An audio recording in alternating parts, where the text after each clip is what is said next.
जय नीम करौली महाराज। क्या कभी आपने ऐसा महसूस किया है कि जीवन में सब कुछ होते हुए भी कुछ कमी है? जैसे मन शांत नहीं है और आप खुशी के असली मायने खोज रहे हैं। आज की कहानी में हम नियम करोली बाबा की एक ऐसी शिक्षा पर बात करेंगे जिसने हजारों लोगों का जीवन बदल दिया। यह कहानी आपको अपने जीवन में सच्ची शांति और संतोष पाने का रास्ता दिखाएगी।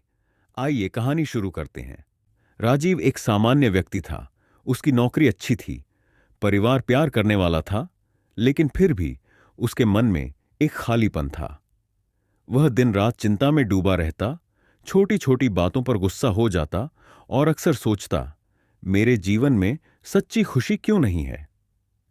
एक दिन राजीव के दोस्त ने उसे किसी साधु से मिलने के लिए कहा। वह साधु नियम करोली बाबा के शिष्य थे।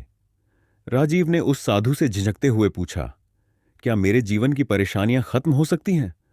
साधु मुस्कुराए और बोले, परेशानी तो केवल तुम्हारे मन की उपज है। अगर तुम इसे समझ लो तो जीवन सरल हो जाएगा, लेकिन इसके लिए तुम्हें एक कहानी सुननी होगी। बहुत समय पहले एक राजा था। उसके पास सब कुछ था, धन, वैभव, परिवार, लेकिन वह हमेशा बेचैन रहता। एक दिन उसने सुना कि पास के जंगल में एक संत रहते हैं जो लोगों को शांति का मार्ग दिखाते हैं। राजा उनसे मिलने गया और पूछा, मुझे शांति कैसे मिलेगी? संत ने मुस्कुराते हुए कहा, तुम्हारे पास जो है उसे दूसरों के साथ बांटो। सेवा और प्रेम में ही शांति है। राजीव इस कहानी को ध्यान से सुनता है और साधु से पूछता है, लेकिन मैं यह कैसे कर सकता हूं? साधु ने कहा, नियम करोली बाबा ने हमें यही सिखाया है कि दूसरों की निस्वार्थ सेवा करो। अगर तुम अपने जीवन से आत्म केंद्रित सोच को हटाकर दूसरों की भलाई के लिए काम करोगे तो तुम सच्ची शांति का अनुभव करोगे। यह सेवा कभी बड़ी बड़ी चीजों में नहीं होती, यह छोटी चीजों में है। एक भूखे को खाना खिलाने में, किसी उदास चेहरे पर मुस्कान लाने में या जरूरतमंद की मदद करने में। राजीव साधु की बातों को समझकर अपनी आदतें बदलता है।